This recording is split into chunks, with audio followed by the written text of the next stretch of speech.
I didn't wake up that morning knowing my marriage would collapse in front of strangers. I woke up knowing something was already dead, and pretending otherwise was the real lie. My name is Adrian Cole. I'm the kind of man who believes discipline fixes most things. I wake up early. I keep my promises. I don't raise my voice unless there's no other option. For 14 years, I applied that same philosophy to my marriage with Lena Cole. On paper, we were solid. 2 incomes. A quiet neighborhood outside Chicago. Sunday groceries. Family dinners twice a month. People used words like lucky when they talked about us. What they didn't see were the cracks that started forming long before the betrayal ever showed its face. Lena had changed. Not suddenly, but decisively. She used to ask about my day. Then she stopped listening. She used to sit beside me on the couch. Then she started sitting with her phone angled away. The laughter we once shared became selective, reserved for messages she never explained. I told myself I was being paranoid. Men like me don't jump to conclusions. We gather facts. So I watched. Quietly. Her routine shifted. Work dinners appeared on weeknights that never required leftovers. Gym sessions extended into late evenings. Perfume she never wore for me suddenly became part of her daily armor. The first real fracture came the night she forgot to silence her phone. It buzzed on the kitchen counter while she showered. Once. Then again. Then a third time. Persistent, impatient. I didn't pick it up at first. I respected privacy. That's who I was. But when a message preview flashed across the screen, it wasn't the words that stopped my breath. It was the name. Marcus Hale. Not a coworker. Not a friend I recognized. And definitely not someone whose messages should arrive at 11:47 p.m.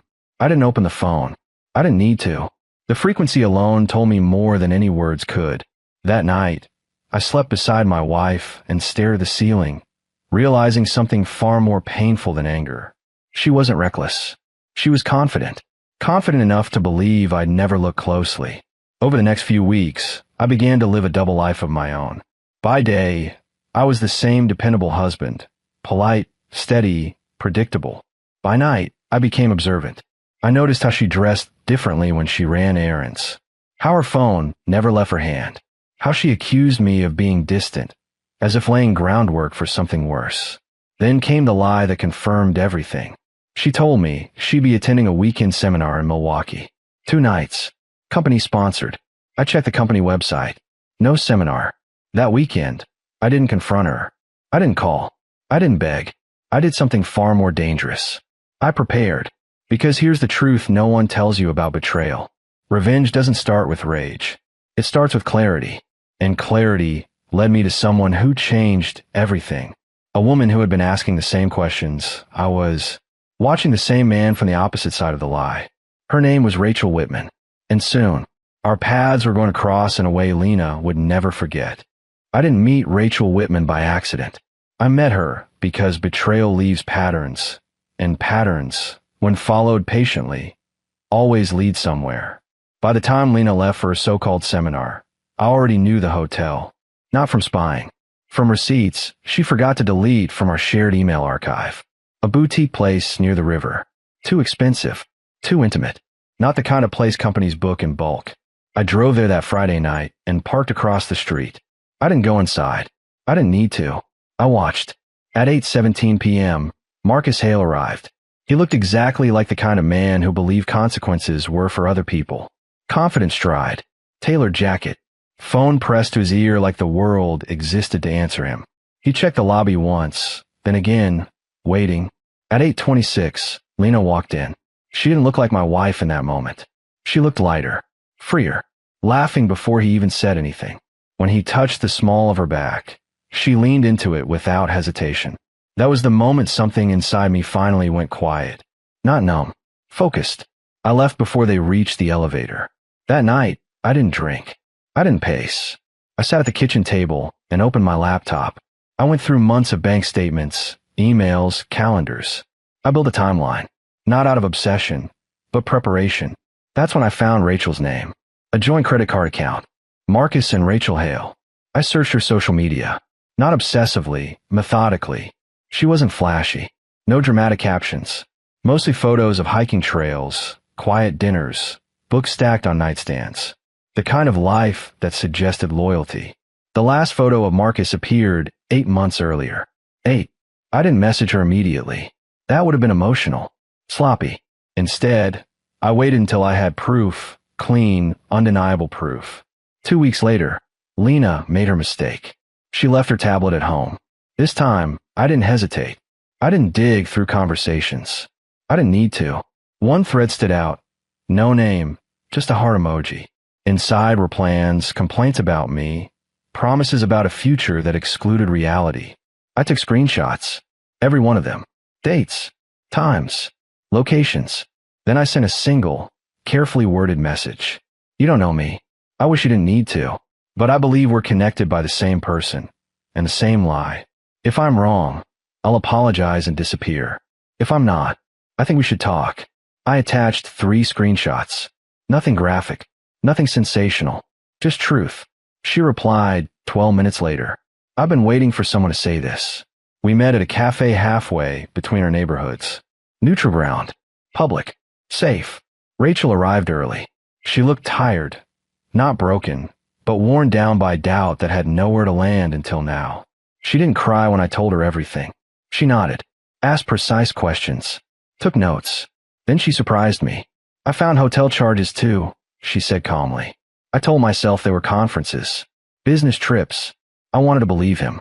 I understood that more than I wanted to admit. We didn't bond over anger. We bonded over clarity. Over the next month, we compared timelines. Messages matched absences. Trips overlapped. It wasn't just an affair. It was a parallel life. And here's the part people don't expect. We didn't plan revenge at first. We planned control. Rachel was an attorney, quietly respected, very precise. She explained options without dramatics. Separation clauses, asset protection, documentation, timing. Public confrontation feels satisfying, she said once. But it gives them chaos to hide behind. Control comes from preparation. I listened. Meanwhile, Lena sensed the shift. She accused me of being distant, then cold, then secretive. The irony would have been funny if it hadn't been tragic. She even tried to provoke me. Small jabs, exaggerated sighs, sudden tears. She wanted to fight.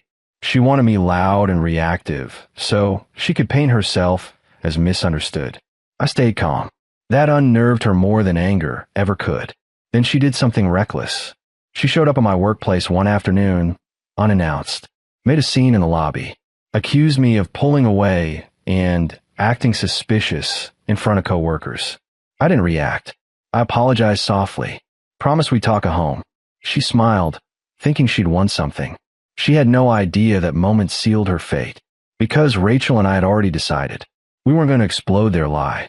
We were going to expose it precisely, in a place where denial wouldn't survive.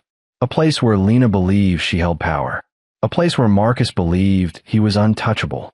And soon, that place would become very, very quiet. By the time the lunch invitation appeared on my calendar, the ending had already been written. All that remained was execution. Lena suggested it casually one evening while pretending to scroll through her phone. There's this new place downtown, she said. Bright, busy, good crowd. We should go. I nodded without looking up. She wanted witnesses. She just didn't know who the real audience would be. What Lena didn't realize was that I had already been meeting someone for lunch there, quietly, consistently, for weeks. Rachel Whitman. Same table, same corner, same time. Not because we enjoyed routine, but because predictability is useful when you want the truth to arrive on schedule. In the weeks leading up to that day, Rachel and I refined every detail, not with bitterness, with intention. Marcus had a habit of overlapping lies. He told Lena one story, Rachel another, and himself something entirely different. He believed he could manage everyone because no one talked. He was wrong. Rachel learned his rhythms better than he ever knew. His business lunches, his favorite excuses, his blind spot for anyone who didn't challenge him openly. And Lena, she was unraveling. The more calm I became, the more reckless she grew.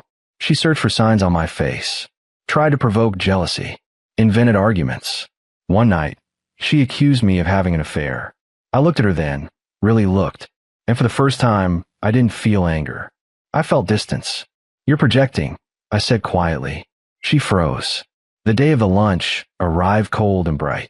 The kind of day that feels too clean for what's about to happen. I arrived early, as planned. Rachel was already seated when I walked in. Calm, composed, no nerves. She wore neutral colors. Nothing dramatic, nothing memorable, just presence. We spoke about normal things at first. Work, weather, books we hadn't finished reading. Because when the truth is solid, you don't need to rehearse it. Lena arrived exactly 12 minutes late. She didn't come alone. Marcus followed her in, confident, smiling, already scanning the room like he owned it. That was new. That was unexpected. And that was perfect. Lena spotted me instantly. Her smile sharpened when she saw Rachel across from me. She didn't recognize her, but she felt the threat. Some instincts never fail. She marched over. "What is this?" she demanded, loud enough for nearby tables to glance over. "You said this was a work thing." I didn't respond right away. I calmly slid my plate a few inches to the side. Made room. Then I looked at Rachel. "Do you want to tell her?" I asked gently. "Or should I?" Rachel stood, and that's when the room shifted. She didn't raise her voice. She didn't insult anyone. She simply turned toward Marcus. "Hello," she said. "I was wondering how long it would take before you brought her somewhere I've already been." Marcus went pale. Not shocked, exposed. Lena laughed once. Short, nervous. "This isn't funny," she said. "Who are you?" Rachel met her eyes. "I'm married to him," she replied evenly. Or I was, until I learned how often he lied to both of us. The silence that followed wasn't loud. It was surgical. Marcus tried to speak. Nothing came out. Lena turned to him. "Marcus." He opened his mouth, closed it, looked around like someone searching for an exit that didn't exist. People were watching now, not staring, but listening. That quiet curiosity you can't undo once it starts. "This isn't what it looks like," Lena said, her voice cracking. "Adrian, you don't understand." "I understand perfectly," I replied. I stood slowly, calmly. "I understand how you created a second life and assumed I wouldn't notice. I understand how you accused me of distance while you were planning escapes. I understand how you believed silence meant ignorance." I looked at Marcus. "And I understand how you thought borrowing someone else's marriage would never cost you anything." Rachel slid a folder onto the table. Inside were copies. Not messages. Not photos. Timelines. Financial records. Overlapping lies. "Everything we're saying," she said to Lena, "is documented. There's no misunderstanding here." Lena's face collapsed. Not into tears, but into panic. She tried to grab my arm. I stepped back. "This isn't a scene," I said quietly. "It's a conclusion." Marcus finally found his voice. "Let's talk privately." Rachel smiled for the first time. "No," she said. "We've done private. This is accountability." Lena whispered my name like a plea. I didn't answer. Because growth doesn't always come with forgiveness. Sometimes it comes with boundaries. I placed cash on the table. Enough to cover everything. Then I leaned in, just enough for Lena to hear. "You wanted attention," I said. "Now you have it." And I walked out, leaving behind the life she broke, and stepping into one she no longer had access to. I didn't feel victorious when I stepped outside that restaurant. I felt light, not because I had won, but because I had finally stopped carrying something that was never mine to fix. The cold air hit my face as I walked down the block, hands in my coat pockets, breathing steadily. My phone buzzed before I reached the corner. I didn't look. I already knew who it was. I let it ring. For the first time in years, I chose silence, not as punishment, but as peace. Over the next few days, the fallout moved fast. Faster than Lena ever expected. She came home that night late, quiet, tried to speak like nothing had happened. I'd already packed a bag, not in anger, but in clarity. My essentials, my documents, the things that mattered. "I didn't plan for this," she said, standing in the doorway. "It just happened." "That's the lie," I replied calmly. "You planned everything except the consequences." She cried then, not loudly, not dramatically. The tears of someone who realized too late that control had slipped away. I didn't stay to watch. Rachel and I didn't celebrate. We didn't toast. We didn't post anything. We did what grounded people do when something ends. We handle business. Her attorney instincts went to work immediately. Papers were filed. Accounts separated. Assets protected. Nothing vengeful. Just thorough. Marcus tried to reach me once. Left a voicemail full of explanations that sounded rehearsed. I deleted it without listening to the end. Some people don't deserve closure. They deserve distance. Lena, on the other hand, tried everything. Apologies, anger, blame, revisionist history. She told mutual friends I had been emotionally unavailable, that I pushed her away, that the affair was a mistake that got out of hand. What she didn't realize was that Rachel had already spoken to the same people, calmly, factually, without bitterness. Truth doesn't need volume. Within weeks, the narrative collapsed under its own weight. The life Lena had built on deception began shrinking. Invitations stopped. Conversations cooled. People who once laughed easily around her now hesitated. Not because she was punished, but because trust, once broken publicly, rarely repairs quietly. As for me, something unexpected happened. I didn't rush into anything new. I didn't seek distraction. I rediscovered routines that were actually mine. Morning runs that ended with coffee and silence. Books I finished without interruption. Evenings that felt open instead of heavy. Rachel and I stayed in touch. Not romantically at first. We checked in, shared updates, compared notes on healing. There was comfort in knowing someone else had survived the same storm. Months later, we met again, this time without agendas. No folders, no plans, just conversation. There was no spark at first. There was respect. And respect, I learned, is a better foundation than desire ever was.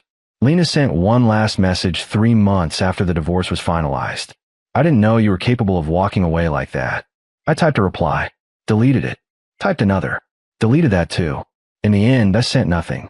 Because the strongest response isn't explanation. It's evolution.